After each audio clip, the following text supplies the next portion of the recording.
Media సోదరులందరికీ కూడా నమస్కారం.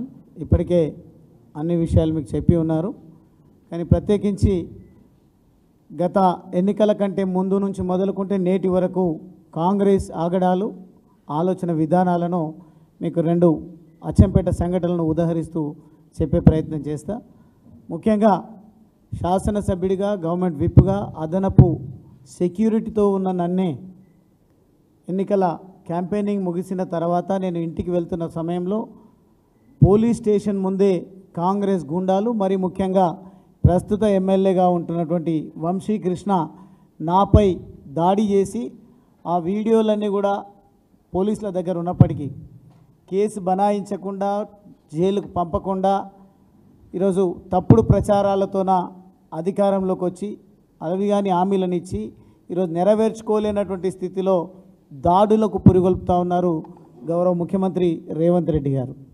ఈరోజు స్వయంగా ఎమ్మెల్యే అభ్యర్థులు ఎమ్మెల్యేలే ఈరోజు మంత్రులే దాడులకు పురిగొల్పుతూ ఉన్నారంటే ఈ రాష్ట్రంలో నెలకొని ఉన్నటువంటి పరిస్థితి, అన్రెస్ట్ ఏదైతే ఉందో, మీరు ఇచ్చినటువంటి హామీలను నెరవేర్చుకోలేనటువంటి పరిస్థితుల్లో ఒక ఎన్నిక తర్వాత ఇంకొక ఎన్నిక రావడం, ఆ ఎన్నికల్లో లబ్ధి పొందే పద్ధతిలో గత ప్రభుత్వం బీఆర్ఎస్ను పదే పదే విమర్శలకు గురి చేస్తూ రాజకీయ లబ్ధి పొందే ప్రయత్నం మీరు చేస్తూ ఉన్నారు. అయినప్పటికీ ప్రజల దృష్టిని మరల్చలేకపోతూ ఉన్నాం.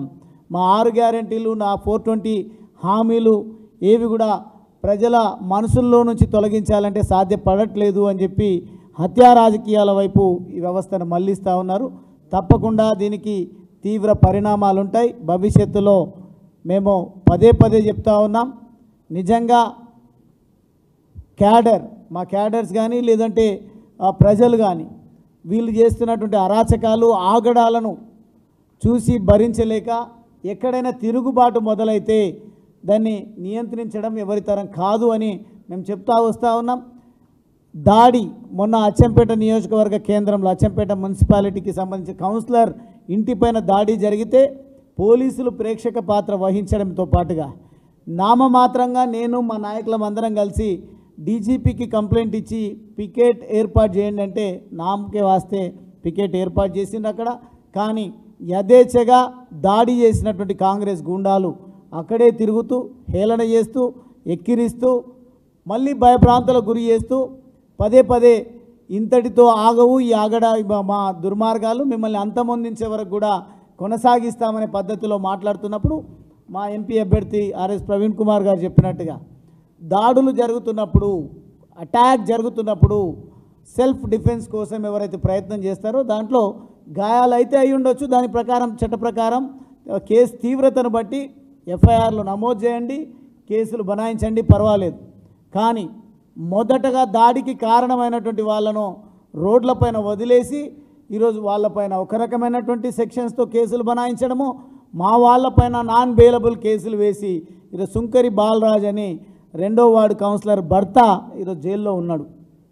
వాళ్ళపైన దాడి చేసి కావాలని రెచ్చగొట్టి వీళ్ళు కొట్టుకున్నటువంటి సందర్భంలో, నిన్న జరిగినటువంటి ఒక సంఘటనలో కాంగ్రెస్ బీఆర్ఎస్ వాళ్ళు కొట్టుకుంటున్నటువంటి సందర్భంలో మా కార్యకర్తలే పోలీస్ స్టేషన్కి వెళ్ళి ఇది జరిగింది, మమ్మల్ని కొట్టిండ్రు, మేము కూడా తప్పని పరిస్థితిలో కొట్టినామంటే అటెంప్ట్ మర్డర్ కింద కేసు బనాయించి జైలుకు పంపించారు.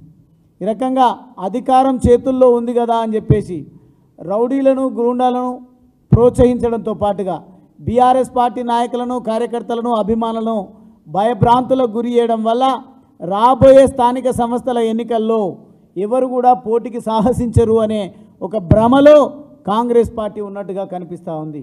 మీరే చూసిన ఉదాహరణ, ఒక పక్క గొర్రెలాగా కొంతమంది దుర్మార్గులు పార్టీలు మారి అధికార పార్టీలోకి పోతే మరో పక్క డాక్టర్ ఆర్ఎస్ ప్రవీణ్ కుమార్ అటువంటి వాళ్ళు బీఆర్ఎస్ పార్టీ నుంచి వచ్చి పోటీ చేయడం జరిగింది.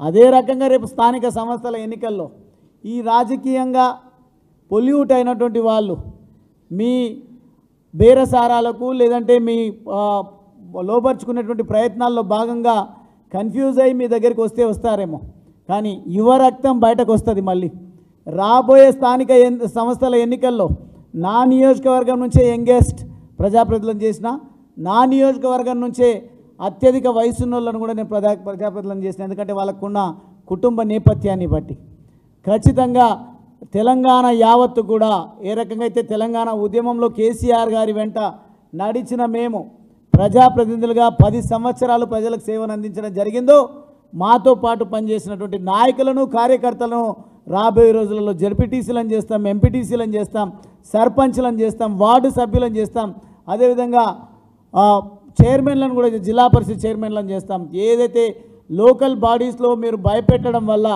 స్థానికంగా ఉన్నటువంటి యువకులు కార్యకర్తలు భయపడతారనే ఆలోచనతో మీరు ఇవన్నీ కూడా చేస్తున్నట్టుగా కనిపిస్తూ ఉంది. ఇవే మీకు చివరి ఎన్నికల ఫలితాలు వచ్చిన వెంటనే ఇప్పటికే కాంగ్రెస్ పార్టీలో లుకలుకలు మొదలైనవి, తీర్థయాత్రలు మొదలైనవి, క్యాంపులు నడుస్తూ ఉన్నాయి.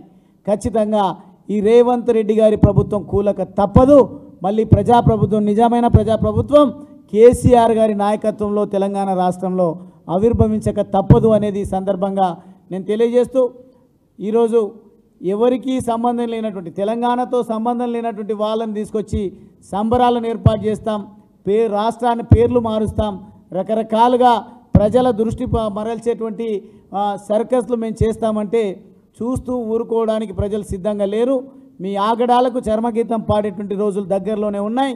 స్థానిక ఇప్పుడు ఎంపీ ఎన్నికల్లో కూడా ఖచ్చితంగా కాంగ్రెస్ పార్టీ తగిన మూల్యం చెల్లించుకుంటుందనేది నాకున్నటువంటి అంచనా. రాబోయే రోజులలో స్థానిక సంస్థల ఎన్నికల్లో పూర్తి స్థాయిలో మా సత్తాను చాటుతాం.